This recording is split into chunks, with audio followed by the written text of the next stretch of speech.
From the rain segment of the show, we finish things off this week with the Seawolves, who, in a big matchup between the top two teams in all of MLR, the top two teams in the Western Conference of MLR, the Seawolves fell just short. So we'll look into it here. This past Saturday, June 15th, at the Houston SaberCats on the road, a 25-28 loss. Just a tough one. We'll go through the scores in this one.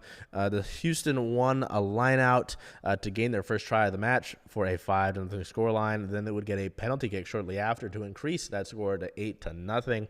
A Mac Mason penalty did cut into that for a 3-8 score, but Houston got their second try to make it 3-13.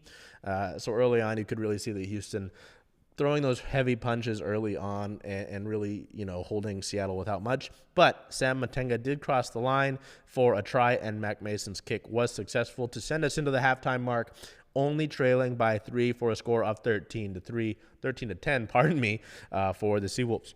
So a tough one there between two of the top teams in the Western Conference, two of the top teams in MLR are points-wise at the half.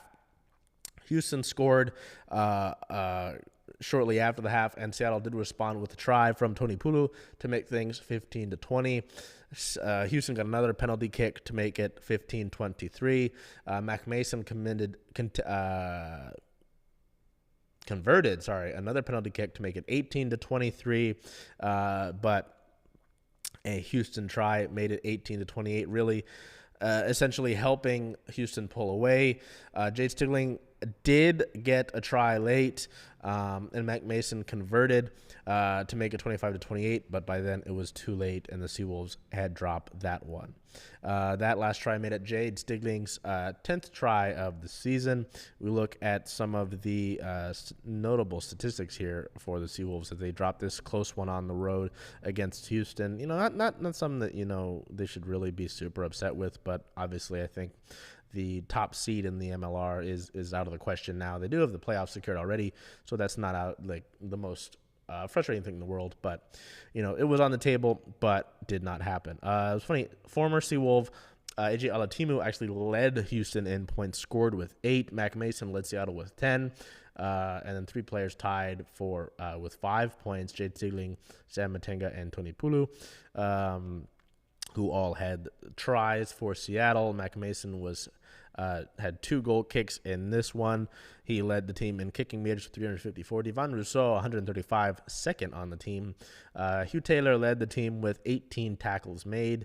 Tied for first with Monet Ake Guy, also 18. Devon Rousseau had 15 ball carries, and he led the team with running meters with 203 in this one. So looking ahead, the Seawolves sit at a 10-win, 4-loss record, good for 51 standings points. They are second in the league, second in the Western Conference.